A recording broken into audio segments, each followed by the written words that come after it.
اچھا، آپ نے دیکھا اسی وجہ سے ہم دیکھ رہے ہیں کہ بڑی تنقید ہو رہی ہے سپریم کورٹ آف پاکستان کے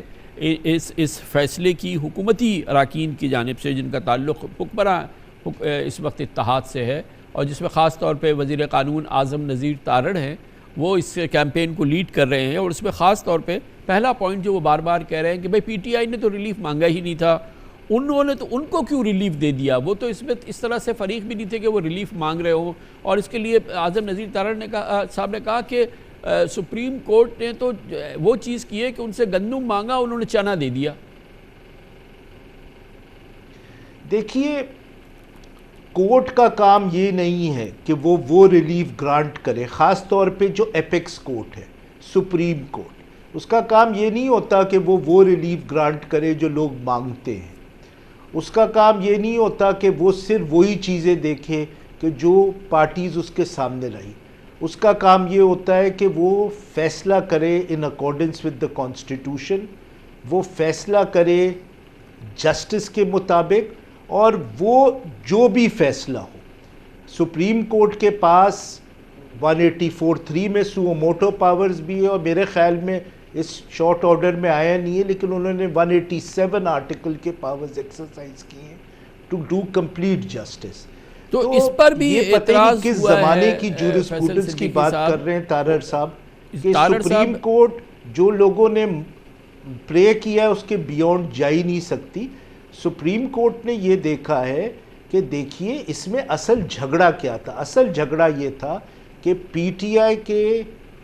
سامنے رکاوٹیں کریٹ کی گئیں as to contest election to become a parliamentary party, اور سپریم کورٹ نے وہ ساری رکاوٹیں دور کر دی ہے، کیونکہ سنی اتحاد کاؤنسل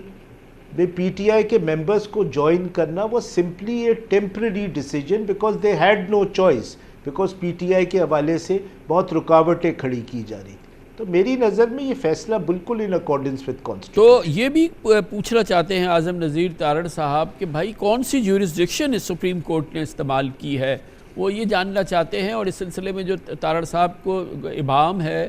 شک ہے، وہ میں آپ کو سناتا ہوں۔ جی فیصل صدیقی صاحب۔ دیکھیے، یہ ڈیٹیل ریزنز میں ایکسپلین ہوگا، لیکن جو ہیئرنگ کے دوران مجھے سمجھ میں آیا ہے وہ یہ سمجھ میں آیا ہے کہ یہ کورٹ نے بنیادی طور پہ 187 آرٹیکل سب آرٹیکل 1 کی جورسڈکشن استعمال کی ہے، اور that is the power to do complete justice in accordance with law, اور اس کی صرف ایک ریکوائرمنٹ ہوتی ہے، وہ ریکوائرمنٹ ہوتی ہے کہ وہ ایسے میٹر میں ایکسرسائز ہوتا ہے جو اس کے سامنے پینڈنگ ہوتا ہے۔ اب دیکھیے کورٹ کے سامنے کیا سوال تھا۔ کورٹ کے سامنے دیکھیے بنیادی طور پہ سوال یہ نہیں تھا کہ یہ نشستیں کس کو جانی چاہیے۔ کورٹ کے سامنے بنیادی طور پہ سوال یہ تھا کہ پروپورشنل ریپریزنٹیشن کے مطابق یہ نشستیں کس کو جانی چاہیے۔ وہ پارٹی اس کے سامنے تھی یا نہیں تھی، یہ ایک سیکنڈری چیز تھی۔ کورٹ نے وہ پرنسپل اپلائی کیا ہے پروپورشنل ریپریزنٹیشن کا، اور وہ اس نتیجے پہ پہنچا ہے کہ نہ یہ حکمران اتحاد کو جانی چاہیے تھی، نہ یہ سنی اتحاد کاؤنسل کو جانی چاہیے تھی، یہ پی ٹی آئی کو جانی چاہیے تھی۔ جب کورٹ اس نتیجے پہ پہنچ گیا تو کورٹ نے اس کا ایک میکینزم لیٹ ڈاؤن کیا، اور پتہ نہیں یہ تارڑ صاحب کہاں سے کہہ رہے ہیں کہ یہ بیونڈ دا کانسٹیٹیوشن ہے۔ کورٹ نے اسپیسیفائی کیا ہے کہ جو پروسیجر فالو ہوگا وہ الیکشن ایکٹ کا سیکشن 104 ہے اور الیکشن رولز ہیں۔ تو میں تو یہ جن نظیروں کی حوالے دے رہے ہیں کہ اس کے بیونڈ ہیں، اگر یہ ہمیں بتا دیں وہ کیا نظیریں ہیں تو ان کو دیکھا جا سکتا ہے۔ میری نظر میں کورٹ کے پاس کمپلیٹ پاور تھا کہ وہ اس قسم کا آرڈر پاس کر سکتا تھا، کیونکہ کورٹ کو اس نتیجے پہ پہنچنا تھا کہ یہ سیٹس کس کی ہیں، یہ جو ریزرو سیٹس ہیں ان ٹرمز آف اس میں بھی اب ایسا لگ رہا ہے کہ یہ فیصلہ تو آ گیا ہے۔ فیصل بھائی اس میں یہ بتائیے گا کہ اس میں کیا یہ ابہام ہے کہ تو 39-80 سیٹیں ہیں جن کا مبینہ تعلق پی ٹی آئی سے ہے، کہ 39 سیٹیں تو ڈکلیئرڈ تھیں کہ وہ جو ہیں وہ پی ٹی آئی سے ان کا تعلق ہے، 41 ایسی سیٹیں ہیں جو کہ آزاد حیثیت رکھتے ہیں، اور سپریم کورٹ نے کہا کہ یہ ایفیڈیوٹ دیں اپنے جس میں کہ یہ بتائیں کہ یہ کس پارٹی میں جانا چاہتے ہیں۔ تو کیا میں یہ پوچھنا چاہوں گا کہ یہ جو 41 آزاد ہیں آج بھی، کیا ان کو اس بات کا حق حاصل ہے کہ وہ کسی جماعت میں شامل ہو جائیں، پی ٹی آئی میں نہ شامل ہو؟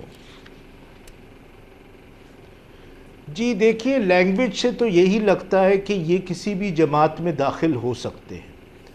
لیکن کیونکہ یہ 41 جو تھے یہ P T I backed candidates تھے، اور یہ وہ کینڈیڈیٹس تھے جنہوں نے الٹیمیٹلی پی ٹی آئی کی لیڈرشپ کی ڈائریکشنز پہ سنی اتحاد کونسل کو جوائن کیا، تو ایکسپیکٹیشن یہی ہے کہ یہ 41 کے 41 جو ہے انڈیپینڈنٹس، جن کو کورٹ نے انڈیپینڈنٹس کہا ہے، وہ پی ٹی آئی کو جوائن کریں گے۔ تو لیکن آپ بالکل درست کہہ رہے ہیں، تھیوریٹکلی ان کے پاس یہ چوائس موجود ہے۔ اور یہ بھی فرما دیجئے گا کہ جو یہ آئین کی متعلقہ شقیں ہے، اس کو بار بار کہا گیا کہ اس کو اس کی روح کے مطابق عمل نہیں کیا گیا۔ کورٹ نے اپنے فیصلے میں دراصل ان متعلقہ شقوں کو ری رائٹ کیا ہے، یہ الزام لگا ہے جو کہ حکومتی اراکین کی جانب سے، اعظم نذیر تارڑ وغیرہ صاحب کی جانب سے لگایا گیا اس فیصلے پر۔ دیکھیے، مجھے تو نظر نہیں آتا کہ ری رائٹ کس طرح کیا گیا ہے۔ لاجک بڑی سمپل ہے۔ کورٹ نے یہ کہا کہ یہ کینڈیڈیٹس جو تھے یہ کس پارٹی کے تھے، یہ پہلا سوال کورٹ نے پوچھا، اور کورٹ نے کہا کہ اس سوال کا جواب یہ ہے کہ اس میں سے 39 نے تو کلیئرلی لکھا ہوا ہے کہ یہ پی ٹی آئی کے ہیں، اور 41 لگتا ہے کہ ایفیلیٹڈ ہے لیکن انہوں نے انڈیپینڈنٹ لکھا ہے۔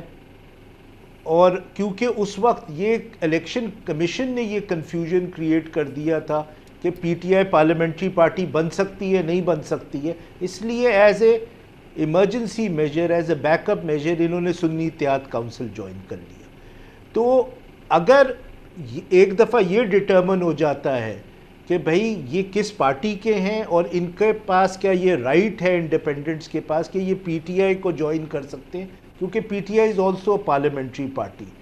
تو پھر automatically article 50 sub article 6 paragraph D and E invoke ہوتا ہے۔ وہ انڈیپینڈنٹس جوائن کرتے ہیں، اور وہ اس کے بعد جب جوائن کر دیتے ہیں تو ریزرو سیٹس کا پروسیس شروع ہو جاتا ہے۔ تو مجھے تو نہیں سمجھ میں آ رہا کہ ری رائٹ کس طرح کیا ہے۔ تو سوال rewriting of the constitution کا نہیں ہے، سوال ہے subversion of the constitution by the E C P and especially the head of the E C P. بہت بہت شکریہ محترم فیصل صدیقی ہمارے ساتھ تھے، جو سنی اتحاد کونسل میں وکیل تھے، یعنی کہ ایک طرف سے وہ ایک اجلاس سے وہ پی ٹی آئی کو بھی ریپریزنٹ کر رہے تھے اور سنی اتحاد کونسل کو، اور پھر آج سپریم کورٹ آف پاکستان کا تاریخ ساز فیصلہ آ گیا۔